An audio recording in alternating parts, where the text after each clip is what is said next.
Well, I'm just getting done with the rest of this repair, and it turned out really nice. Now I'm done with the Super Glue Control Ultra Gel, and I think here's the key. If you get a container like this, put the cap back on and keep it stored in the upright position.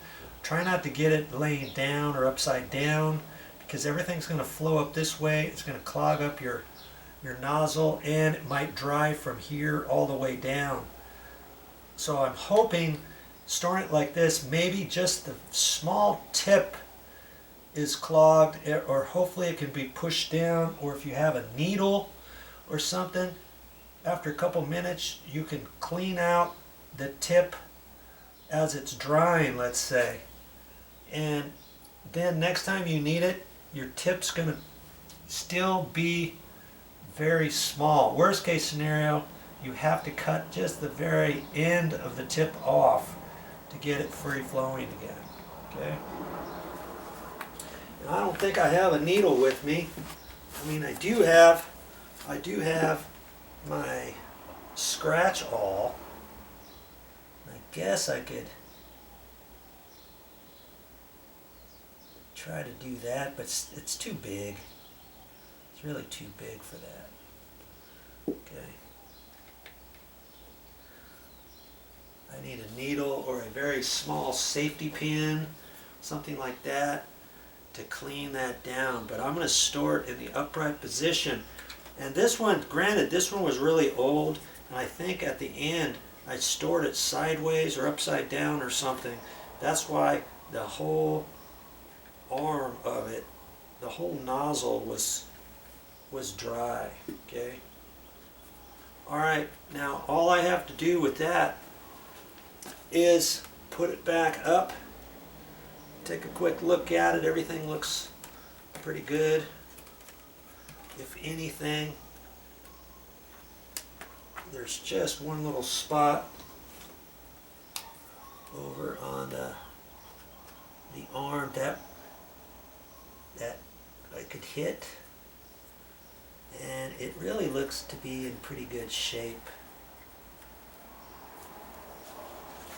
Okay, so I can go ahead and put that back up now, and it's fixed. Okay, be mindful of these little rope trim on the sides, because even though the ceiling fan blade is 10 years old, I can make it last a while longer by just being careful with it and fixing anything when it gets loose. Okay, there's a tip for you. I put the screw in first, and then I can hold the whole thing upside down and line her up. And it seems to be a little bit easier than trying to hold it and do it any other way.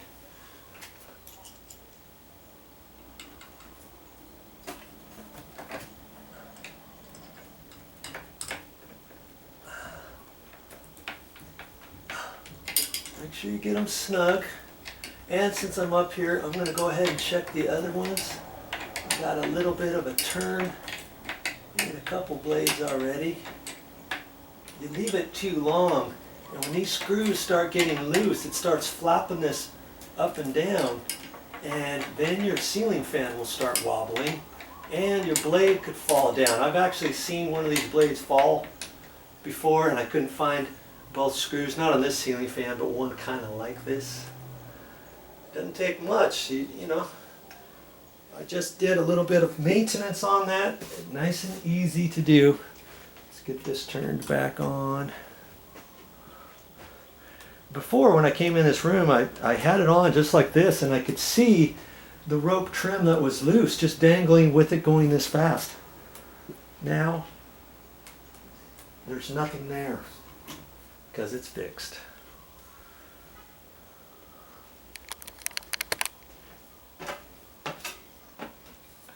Well, that's all I got for this time, but I'll be back with more videos.